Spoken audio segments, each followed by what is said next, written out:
कथा शिकार, लेखक नवीन अभिलाषी, वाचन अनिता भेटवाल। यो रेडियो नेपाल हो। अब गोपाल बस्नेतबाट समाचार सुन्नुहोस्। सेती अञ्चलको अछाम जिल्लाको सदरमुकाम मङ्गलसेनको सुरक्षार्थ तैनात सुरक्षा फौजको टोलीमाथि सशस्त्र माओवादी आतंककारीहरूको ठूलो जत्थाले हिजो राति गरेको आक्रमणमा सुरक्षा फौजतर्फका 48 सैनिक जवान तथा प्रहरी सुरक्षाकर्मीतर्फ 49 जना समेत प्रमुख जिल्ला अधिकारी, राष्ट्रिय अनुसन्धान विभागका अधिकृत र उहाँकी श्रीमती र एकजना हुलाकको कर्मचारी र एकजना स्थानीय गरी जम्मा 102 जनाको दुःखद निधन भएको छ। सिरानीमा बजिरहेको रेडियो इन्द्रकलाले बन्द गरी बाहिर ल्याएर भित्ताको किलामा झुन्ड्याई। पालीमा कोचेर राखिएको नाम्लो निकाली घरभित्र पसी र हँसिया लिएर निस्की।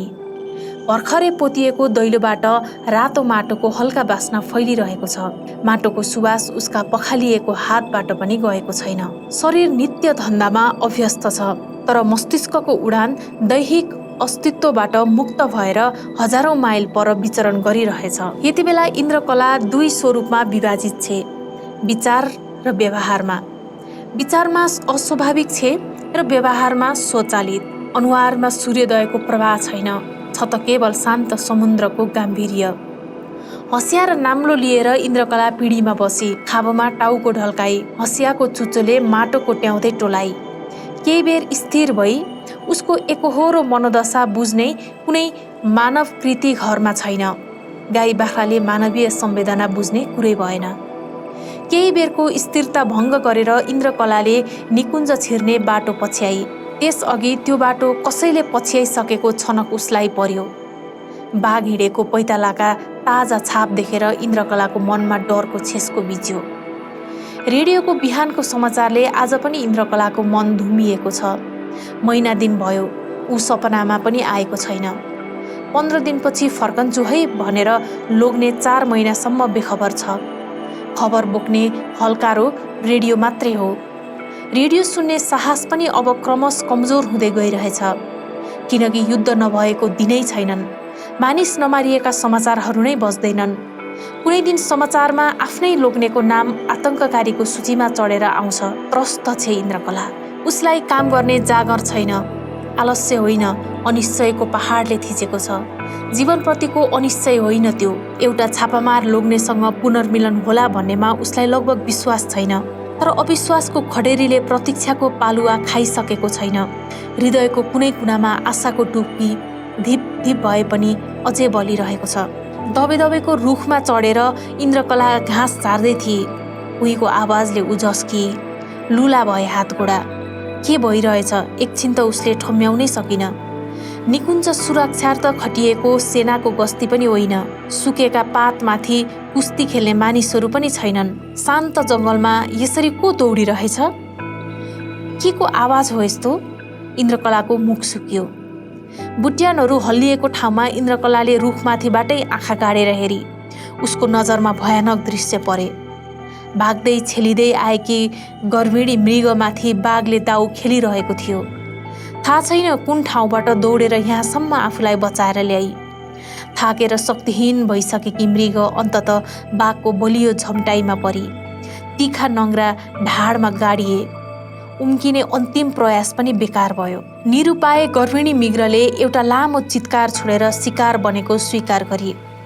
गर्दनमा दारा गाडिएपछि उसको अर्तनाद पतझर जङ्गलमाथिको आकाश छोएर विलुप्त भयो।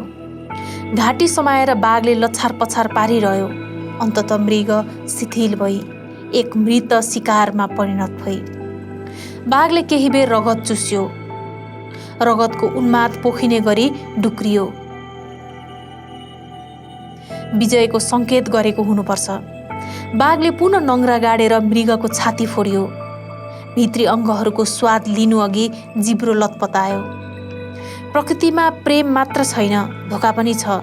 यो धोका प्रकृतिको विरूपता होइन, नियम र चक्र हो। प्राणी जगत यसरी नै चलिरहेछ। क्षणभरको त्यो दृश्य यति भयानक थियो, शक्तिको पन्जामा पर्ने निर्बल प्राणीको के हालत हुन्छ इन्द्रकलाले पहिलो पटक आफ्नै आँखाले देखेकी थिए। निकुञ्ज छेउको बस्तीमा बस्न थालेको 6 वर्षसम्म यस्तो दृश्य कहिल्यै देखेकी थिइन। रुखकै हाँगामा उसका खुट्टा लगलग भए। न भुइँमा ओर्लिने साहस भयो न रुखमै अडिने बल बाँकी रह्यो। अलिक बेरमा धड्कन थामिएपछि इन्द्रकलाले लामो सास फेरी। हात गोडामा शक्ति सञ्चय भए जस्तो भएपछि रुखबाट झरी र आधा भारी घाँस बोकेर घर फर्की। समयको ओह्रालो नदी बगिरह्यो। नथामिने नदीमा इन्द्रकलाका कैयौँ एक्ला दिन बगिरहे, तर उसको मगजबाट गर्भिणी मिग्रको करुण क्रन्दन हराएन। जङ्गलभित्रको स्वाभाविक नियमितता थियो त्यो, हरेक दिनको प्राकृतिक परम्परा थियो, तर उसको मनले त्यो क्रूरतालाई स्वाभाविक मान्न सकेन। भेरी नदीका माछा बोकेर ऊ पहिलो पटक चौरजहारी पुग्दा मानिसहरू युद्धबारे खासखुस गर्दै थिए। भर्खर सुरु भएको थियो युद्ध। नाम के हो तेरो? शम्भु साहुले चियाको कालो कित्लीमा दुध थपे। अलि पर आँगनमा उभिएको छ एउटा कलिलो केटो, जसले माछाको सिल बोकेको छ। किशोर? किशोर के? बादी? कसको छोरो होस्? शम्भुका हातमुख सँगसँगै चल्छन्। बेन्चमा लहरै बसेका छन् ग्राहक। साहुले ग्राहकलाई चुरुटको खिल्ली टक्र्याए। केटो एकछिन रोकियो र बोल्यो, ताराको? बेन्चमा बसेको अधबैँसे देखिने ग्राहक मुसु मुसु गर्दै पक्क बोल्यो, बाउको नाम सोध्न ए शम्भु साहु। एकाएक चिया पसलमा हलल्ल हाँसोको लहर चल्यो। त्यो हाँसोमा किशोरले अपमान चाख्यो। हिँड्नु कि बस्नुको दुधारे मानसिकता बोकेर पनि उठिङ्ग उभिरह्यो। तरकारी केलाइरहेकी शम्भुकी स्वास्नी बोली, बादीले मारेको माछा पनि के किन्नु, कसलाई खुवाउनु? माछा पनि बाउनले मार्छन् त? कस्तो कुरा गर्छ यो आइमै? साहुका आँखा र शब्दका तीर एकैसाथ स्वास्नीमाथि खनिए। छानेको चियाको गिलासबाट एक अङ्गालो बाफ उडेर आकाशमा लहरायो। ती गिलास भर्खरै हाँसो बिसाएका ग्राहकका हातहरूमा पुगेर बाँडिए। ए केटी, गिलास छिटोले। साहु चर्कियो। छेउकै धारामा गिलास धोएर एउटी केटी होटलभित्र पसी। खाँबोको छेको लगाएर बाहिर आँगनमा उभिएको किशोरलाई हेरेर मुस्कुराई। किशोरले अलि आँखा गाडेर हेर्यो। त्यो उही इन्द्रकला थिए, छेत्रीकी छोरी। केही वर्ष अघि स्कुले सहपाठी थिए दुवै। बाउआमा नदेखिकी इन्द्रकलालाई बोइले पालेकी थिइन्, स्कुल पढाएकी थिइन्, तर बोइले पनि बिचैमा धोका दिइन्, पितिन्। त्यसपछि शम्भु प्रसादले ल्याएर जुठा गिलास माझ्न लगाए। 40 रुपैयाँमा शम्भु साहुले 2वटै सिल्का माछा आफ्नो बनाए। माछा राम्रो रहेछन्, फेरि फेरि ल्याउँदै गरेछ है केटा। शम्भु प्रसाद किशोरको नियमित गाहकी बन्न खोजे। आज पनि अपमानको आगो बोकेर किशोर घर पुग्यो। पिँढीमा बसेर तारा कपाल कोर्दै थिए। 20का 2 नोट आमाको काखमा फालेर किशोर घरभित्र छिर्यो र रिसले दारा किटेर स्टिलको भाँडालाई लात्तले बजारियो। घरभित्र जम्दै गरेको शान्त साँझ एकाएक छताछुल्ल पोखियो। सबै भाँडा लगेर भेरीमा बगाएर आइज जा। ताराको पनि कन्सरी ताते, तर उसलाई थाहा भइसक्यो आज पनि छोरोले कसैको कुरा सुनेर आएको छ। कि मै मर्छु कि सबलाई एक एक गरी छप्काएर हिँड्छु, रगत पिउँछु यिनीहरूको। किशोरले भित्तामा एक मुक्का बजारियो। गाउँबाट फर्किएपछि अचेल किशोरले भित्तामा मुक्का हान्छ, भाँडा फाल्छ, मुरमुरिन्छ र बरबराउँछ, तर आमासँग दोहोरो बोल्दैन। 8 कक्षा चढेको किशोरले स्कुलमा पाइला अड्याउन सकेन। कहिले शरीरमा, कहिले मनमा र कहिले इमानमा चोट बोकेर सधैँ घर फर्कनुभन्दा स्कुलै नजाने निर्णयमा पुगेको थियो। एक साँझ आमालाई भनेको थियो, बरु भेरीमा माछा मारेर जीवन गुजार्छु। त्यसपछि किशोरले सम्भावनाको एउटा दैलोमा तालचा झुन्ड्याएको थियो। उसले थापेको बल्छीमा भेरीका माछा अल्झिएर मरिदिन सक्थे, जालमा परिदिन सक्थे, तर समाजले हियाउन छोडेन। अँध्यारो समाजमा प्रश्नको मुर्कुटाले उसलाई लखेटिरह्यो। भेरीको जल प्रवाहमा माछाको शिकार गर्दै किशोर टोल्याउँथ्यो। उसले सोच्दो हो, आमाको शिकार गर्ने कुनै अमुक मान्छे हो या यो समाज। यो ठाउँमा मान्छेले मलाई बसी खान नदिने भए अब। टुकी निभेपछि कोल्टे फेर्दै किशोर दर्दनाक आवाज निकाल्छ। ताराको आँखामा अन्धकारको अर्कोलेपन छाउँछ। घरभित्र आमा छोराका आफ्नै मनोदशा छन्, आफ्नै ओछ्यानमा मध्यरातसम्म जागा छन्। छोराका आँखा सुदूर भविष्य निहाल्छन्। दृश्य झन्झन कठोर देखिन्छ। आमाका आँखा सुदूर अतीततिर फर्किन्छन्। दृश्य कम कारुणिक छैनन्, तर दुवै मौन छन्। तारालाई लागेको थिएन छोरो यति छिट्टै ठुलो हुन्छ, यति बुझकी हुन्छ, समाजले गरेको अपमानको एक एक हिसाब गर्छ। किनकि ताराको जातभन्दा तल अर्को जात छैन। उसले पालेको अपमान, तिरस्कार र घृणाभन्दा निष्कृत, तुच्छ र अधम रूप छैन। यद्यपि त्यही समाजमा श्रापित ताराको छोराले कसैको नभएको एक टाउको दिमाग लिएर जन्मियो। छोरोको त्यही दिमाग ताराका लागि हैरानी बन्न थालेको छ। अर्को दिन छोरोको पछि पछि हिँडेर तारा गाविस भवन पुग्नु पर्यो। केही वर्ष अघि आमाको पछि लागेर किशोर चौर जहारी पुग्थ्यो। चर्खे पिङको पिर्का जस्तो मान्छेको जीवन कहिले तल कहिले माथि। पुरुषको जीवन सङ्घर्षबाट सुरु हुन्छ र स्त्रीको समर्पणबाट। बालकै उमेरको छोरोले पुरुष हुनुको अभ्यास सुरु गर्दा ताराले आज फेरि आत्मसमर्पण गर्नु पर्यो। मुटु काप्यो ताराको। डरलाई पैतालाले कुल्चिँदै गाविसको दैलो टेकेपछि ताराको फोक्सो फुल्यो, निसासिए जस्तो भयो। कार्यालयमा भिड छैन, तर संसार थामेर फुर्सद नपाए जस्तो सचिवले टाउको उठाएर हेर्ने जाँगर गरेन। तारा ढोकामै किम कर्तव्य विमुठ उभिई। किशोरले 2 पटक हात जोड्यो। कलिलो अनुहारले गाविस सचिवको ध्यान तान्न सकेन। तारालाई कुनै अनुमान छैन अब के हुनेछ। सर, सानो काम लिएर आएको। केही बेर उभिएपछि अकमगाउँदै किशोरले अनुनयको बोली निकाल्यो। के काम? सचिवले टाउको नउठाई रुखो आवाजमा भन्यो। नागरिकता बनाउनु पर्ने। बोल्दा बोल्दै उसका शब्द सकिए। चल्दै गरेको कलमको निब बल्ल रोकियो। सचिवका आँखा उठे। पालै पालो आमा र छोराको अनुहार निहालेका ती आँखामा चरम उपेक्षा झल्किन्थ्यो। कसको नागरिकता? सर, मेरो। यति भनेर किशोरले आमाको अनुहारमा रङ नाप्यो। नाम के हो? किशोरवादी। आमाको तारा। आमातर्फ इसारा गर्यो। बाउको नागरिकता ल्या। को छ? मानौ किशोरको छाती वरपर भएर भर्खरै बन्दुकको गोली बाहिरिएको छ। ढल्नु अघिको भावशून्य अवस्थामा ठिङ्ग उभिएको छ किशोर। बग्दा बग्दैको रगत अचानक धमनीमै जमेको छ। सर्पदंश पछिको अनुहार जस्तो निलाम्बे भएकी छे तारा। ओइलिएर झुकेका 2 जोर आँखामा सचिवले प्रश्नको उत्तर भेटियो। उसका लागि कुनै नयाँ समस्या थिएन। अभिनयमा विनम्रता मिसाएर बोल्यो। जाऊ, बाउको नागरिकता खोजेर लिएर आऊ, त्यसपछि मात्रै सिफारिस बनाउन मिल्छ। चुडिएको चङ्गा जस्तो भएर आमा छोरा निस्किए। तारालाई घर जान नपरे हुन्थ्यो भन्ने लागिरहेको थियो। घर पुगेपछि रात नपरे हुन्थ्यो भन्ने सोच्दै थिए। केही महिना अघि तारालाई समाजसँग डर लाग्थ्यो, त्यसपछि छोरासँगको डर आजैबाट हरायो। किनकि आफैसँगको डर मौलाएको छ। आफैसँगको डरले मान्छेलाई बढी कायर बनाउँदो रहेछ। रात छिप्पिँदै गयो।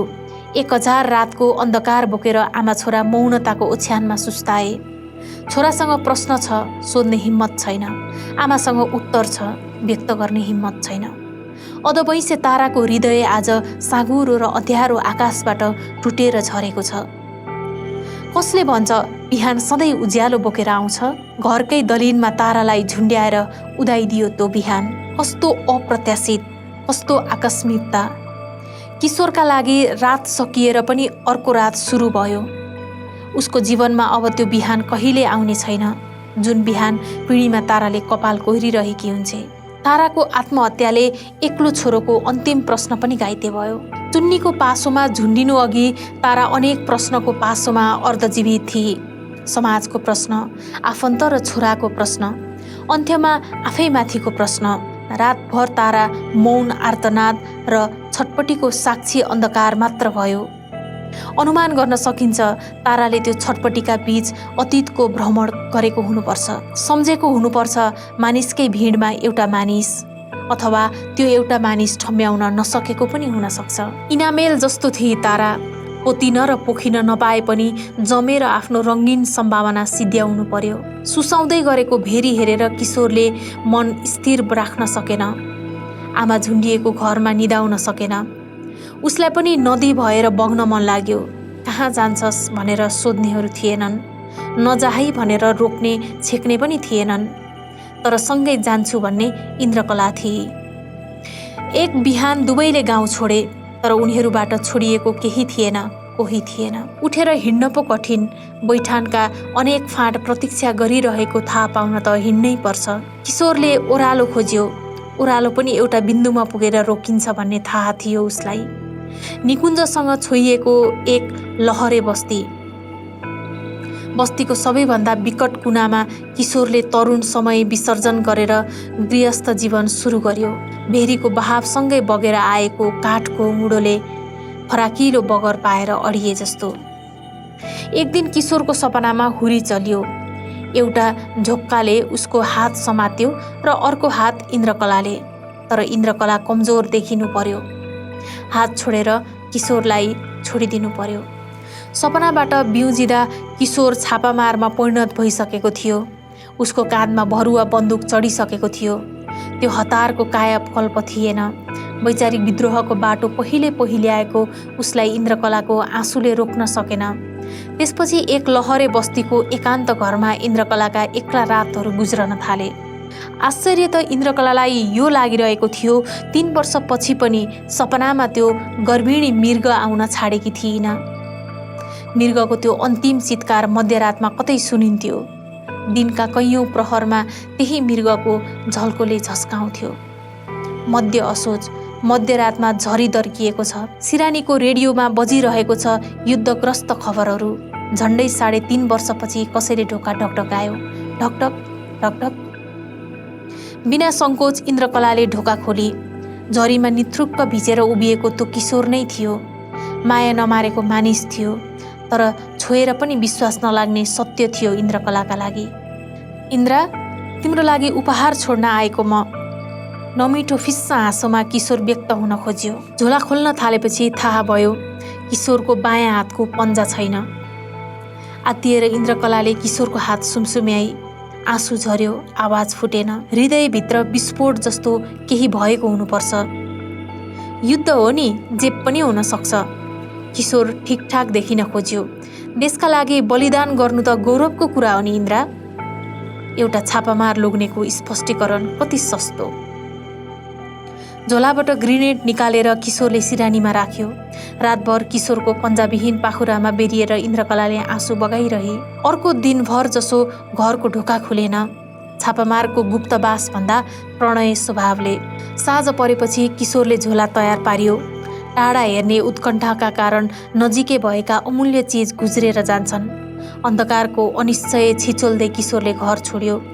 तर यसपटक किशोरले छिट्टै फर्केर आउँछु भन्न पाएन। इन्द्रकलालाई किशोरको उपहार सम्झना भयो। उसले सिरानी उल्टाएर हेरी। ग्रेनेड थिएन। सुतेको ओछ्यान छामछुम गर्दा पनि केही भेटिएन। 1 महिनापछि थाहा भयो किशोरले छोडेर गएको उपहार। त्यो उपहार इन्द्रकलाको पेटमा अङ्कुराउँदै गरेको भ्रूण थियो। त्यो साँझ दैलो खोलेर अँध्यारोमा विलीन भएको लोग्नेमा अडिएको स्मृति बिस्तारै ठाउँ सरेर आफ्नै गर्भमा हुर्कदै गरेको भ्रूणमा केन्द्रित हुन थालेको थियो। माघको चिसो रात, सिरकभित्र लुटपुटिएकी इन्द्रकला। उसको सिरानीमा सपनाको चरो आएर बस्यो। निर्जल जङ्गलमा सिमसिमे झरी पर्दै थियो। इन्द्रकलाको मन फुरुङ्ग भयो, उफ्रन थाली। फूल खेल्दै गरेको आँपको रुखमुनि दुवै हात फैलाएर पानीका थोपा हत्केलामा अड्याउन खोजी। बिस्तारै दर्किँदै गयो पानी र खस्न थाले असिना। इन्द्रकलाका हातमा आँपका फूलहरू पर्न थाले। क्षणभरमै आँपका रहरलाग्दो फूल झरेर भुइँतिर छरिए, बोटनाङ्गो भयो। चिसो सिरेटोले इन्द्रकला बिउजी। झ्याल खुल्लै रहेछ। उठेर बन्द गरी। त्यसपछि उसलाई निन्द्रा लागेन। बिहान गाई बाख्राको सुसे धन्दा सकेर ओछ्यानमै पल्टिरही। सपनाका गहिरो अर्थ बटुलेर इन्द्रकला घुरिन थाली। त्यस दिन पनि उसको शरीरमा स्फूर्ति थिएन। टोलाउँदै बाटोतिर पुगेकी ऊ धुलोमा फौजी बुटका छाप देखेर टक्क अडिए। ती छापले किशोरको सम्झनालाई झन् ताजा बनाएको थियो। किशोरले घर छाडेको 4 महिना भइसकेको थियो। त्यो साँझ इन्द्रकला झन् एक्लो र उदास थिए। साँझ भर्खरै रातमा कोल्टे फेर्न खोज्दै थियो। रेडियो सिरानीमै सुसाइरहेको थियो। अचानक कसैले ढोका ढकढक्यायो। लगत्तै इन्द्रकलाको दिमागमा किशोरको सग्लो शरीर निर्माण भयो र हतार हतार उसले ढोका खोली। तर ढोका अघि उभिएको मानिस किशोर थिएन। अँध्यारो छिचोलेर इन्द्रकलाका आँखाले ठम्याए। आँगनको छेउमा वर्दीधारी एउटा जत्था थियो, लस्करी उभिएको। इन्द्रकलाको मुख सुकियो। हात गोडा अस्थिर भए। एउटा अजङ्गको शरीर निहुरिएर जबरजस्ती ढोकाभित्र प्रवेश गर्यो। ड्याम्म ढोका बन्द गर्यो। को हो तपाईँ? भयातुर भावमा इन्द्रकला बोल्न खोजी। तर जिब्रो गाँठो अलल्लिसकेको थियो। सानो घरभित्र वर्दीधारीले आँखा घुमायो। तेरो लोग्ने खोइ? ढुङ्गा पिसिए जस्तो उसको आवाज सुनेपछि इन्द्रकलाको आँखामा आँसु देखिए। ऊ गरुडको छायामा लट्ठिएको सर्प जस्तो भई। बोल्दैन साला रन। रिसले तात्तिएर उसले कपाल च्याप्प समात्यो र ओछ्यानमा फाल्यो। कुनामा पछारिएकी इन्द्रकलाले पेट छामी हात जोडी, तेरो पोइको बारेमा बता, के थाहा छ भन्? मलाई थाहा छैन सर, 4 महिना अघि आउनु भएको थियो, त्यसपछि खबर छैन। इन्द्रकलाका हात अनुनयमा जोडिरहे, आँखा त्रासमा डुबे। धिप धिप बल्दै गरेको टुकीलाई बुटधारीले एक लात हान्यो। झ्याप्प अन्धकार पोखिएपछि पर कुनामा पुगेर सिसाको टुकी बजारियो। इन्द्रकलाको चित्कार पनि सँगसँगै फुट्यो। केही बेरमा मट्टीतेलको गन्ध कोठाभरि छरियो। अन्धकारमा वर्दीधारीले बेल्ट खोलेको आवाज सुनियो।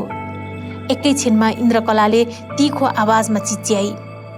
छटपटाएका हात खुट्टाको आवाज सुनिए। तत्काल मुख थुनिएको हुनुपर्छ। याचना मिश्रित क्रन्दन घाटीमा आएर रोकियो। त्यो अँध्यारोको साम्राज्यमा बाख्राको खोरमा चितुवा पसे झैँ थियो अवस्था। मूर्छित इन्द्रकलाको तागतविहीन शरीरमा वर्दी बिसाएको वर्दीधारी सुसाइरह्यो। केही बेरमा त्यो फौजी ढोका खोलेर बाहिरियो। बुटको करप करप आवाजसहित जत्थाले बाटो काट्यो। खुला ढोकाबाट भित्र पसेको मधुरो प्रकाश इन्द्रकलाको आँखामा परे, तर बिस्तारै उसले आँखा बन्द गरी। एक कोठा अन्धकारभित्र बन्द भएका उसका दृष्टि एक ब्रह्माण्ड अन्धकारमा पुगेर समाप्त भए। महाशून्यताको समय। ओछ्यानमा लम्पसार इन्द्रकलाको शरीर। च्यातिएको सिरानी छेउमा मसिनो आवाजमा बजिरहेछ रेडियो।